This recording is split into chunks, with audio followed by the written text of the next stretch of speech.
few years after the defeat of Abaddon, earthquakes begin to plague the world of Tyria, opening fissures in the ground that are conveniently placed just outside of Lion's Arch, Kaining City, and Istan. The heroes of Tyria are called upon to enter these fissures and figure out what is causing them. Soon after entering, you stumble upon a group of dwarves led by Ogden Stonehealer and an Asura named Vek, who are running from some monsters that they call Destroyers. The Destroyers have taken control of something called the Central Transfer Chamber, blocking your way out, but you find an alternate passage. You follow them through a strange portal to a place in the far Shiver Peaks and encounter your first Norn, a giant human-looking woman named Jorah, who tells you not to worry about her because she's hunting larger prey, which probably sounded a lot more comforting in her head than it did out loud. You follow some mountain paths north until you stumble across an immense structure of unknown origin called the Eye of the North. Here you meet a group of humans known as the Ebon Vanguard, an elite unit of Ascalonian soldiers and refugees operating behind Char lines. You also meet Gwen here, who the Tyrian heroes know as the little girl with a flute that followed you around and collected flowers. She was captured by the Char after the searing and grew into a very angry woman. Inside the Eye of the North is the Hall of Monuments, at the center of which rests the Scrying Pool, which you use to give you a vision of the Destroyers. The game then splits into 3 storylines. Ogden Stonehealer wants to gain the Norn as allies, Vek wants you to recruit the Asuran crews for their technology, and Gwen wants you to rescue some captured Ebon Vanguard. Being the hero of Tyria, you do all 3. You track down Jorah, who tells you that she is hunting the Norn Bear, which is a really vague name seeing as most Norn can turn into bears, but whatever. After chasing the Norn Bear north to his lair, Jorah explains what he is. You see, she and her brother Svanir had gone to Drakkar Lake chasing prey, a place that the Norn believe is cursed. While there, they felt an ancient and powerful magic, unknown to them to be the influence of the Elder Dragon Jormag, and Svanir conducted a ritual to reveal the source of the curse. This was a terrible idea, and Svanir got corrupted by Jormag's magic, turning into the Norn Bear. Once the Norn Bear is defeated, you have to convince the other Norn to aid you against the Destroyers. The problem is, Norn don't really have an army or even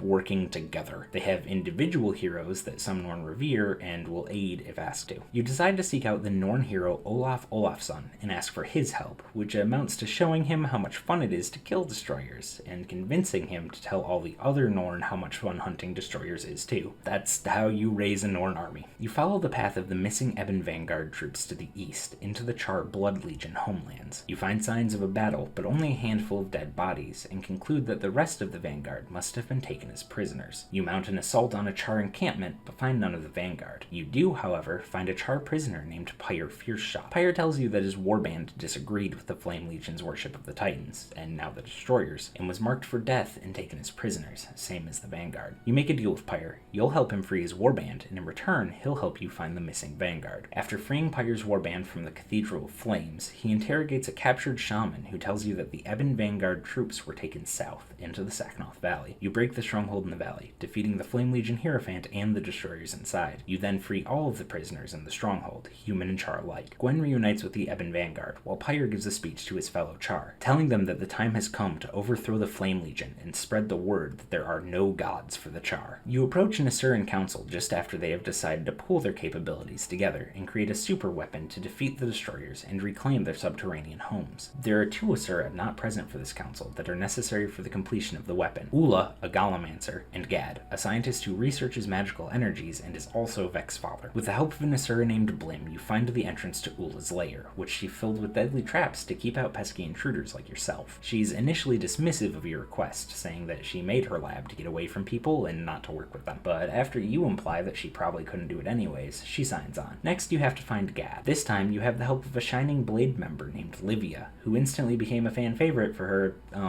personality. Livia's been working with Gad, both to learn more about necromancy and to gain a potential new ally against the White Mantle, just in case you forgot that the Crichton Civil War was still a thing. She leads you to a cave containing a bloodstone, where Gad is working on a way to harvest the energies from it. But after he tries to get one of the Shining Blade members to give up their life so he doesn't have to spend some money on a proper method of containing the magic, Livia disavows both him and his work. With Gad and Ula on board, you go to Radasum to complete the Genius-operated Living Enchanted Manifestation, or Golem, project. Using the experimental golems, you crush the Destroyer Hive and keep the new Asuran home safe. But while trying to boost the power of the last golem, Gad dies in an explosion. Returning to the Eye of the North, you are given one final vision of the Great Destroyer in the Scrying Pool, and Vek is able to use that vision to locate its lair, a cavern adjacent to the Central Transfer Chamber. However, in continuing with tradition, before you can tackle the main threat, you have to perform a ritual. This time, you must travel to the heart of the Shiver Peaks to acquire a magical hammer and perform the rite of the Great Dwarf.